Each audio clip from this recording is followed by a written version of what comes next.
hanggang buong umaga tayo po ay magsasaya lang. At syempre, magkwekwentuhan, magkukumustahan. Parinig naman ang malakas sa palakpakan at kasamang sigawan para sa lahat.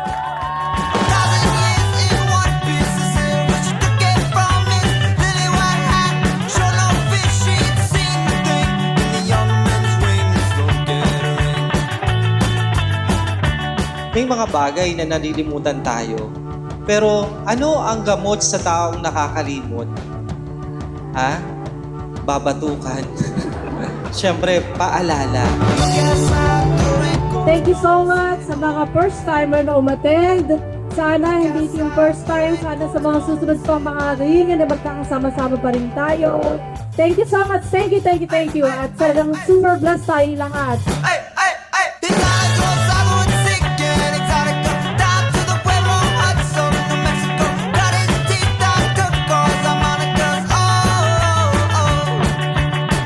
Samantalahin po natin ang pagkakataon, mag-enjoy po tayo, enjoy every moment. Ngayong araw na to, hanggang mabilang kapatid, irampan nyo ang inyong mga sarili bilang J.S. Ram ng Gumaka National High School, Bus 88. Thank you very much!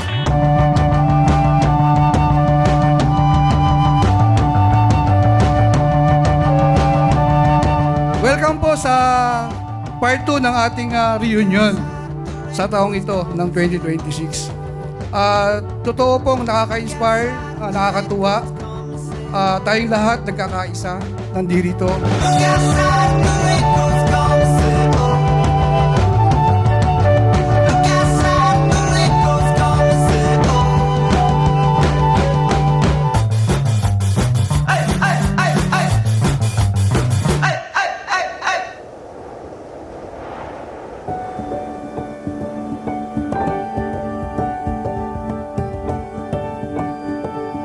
We reminisce our past, yung mga nangyari na, binabalikan natin, hindi upang tayo ay manghinayang, hindi upang tayo ay sabihin natin ay ungrateful kasi sayang, hindi para doon, pero upang magpasalamat. Inaalala natin ang mga bagay na ito dahil doon tayo nagsimula. Kung ano tayo ngayon, yun ay dahil sa mga nakaraan.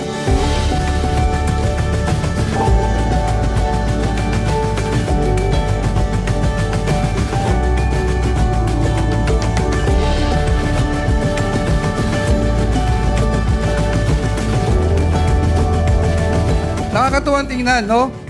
Maraming nagsiuwian sa bayan ng Gumaka sa ating pinagmulan upang dumalo ng ating 38 years reunion. Iba-iba man ang ating tinahak ng ating buhay, hindi pare-pareho, pero importante, andito tayo, nagsasama-sama, nagkakaisa, ang Batch 88. Mabuhay ang Batch 88!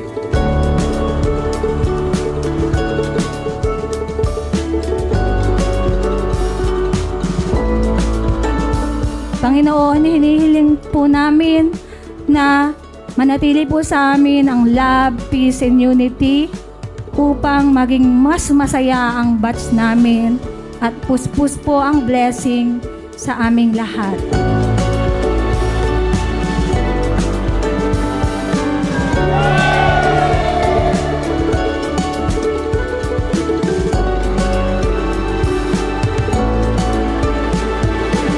Itong mga tagumpay na meron kayo ngayon, hindi upang ipagyabang, pero ito'y upang ipagpasalamat na kung saan kayo'y magkakasama sa paglalakbay na ito. Batch 88 Factory!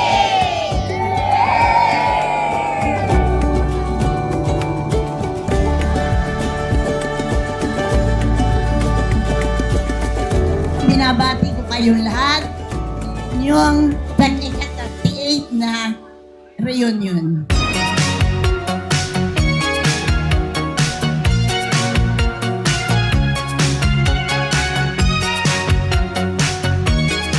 Wow, ang gaganda at ang pupogi naman ang Batch 88. Palakpakan natin!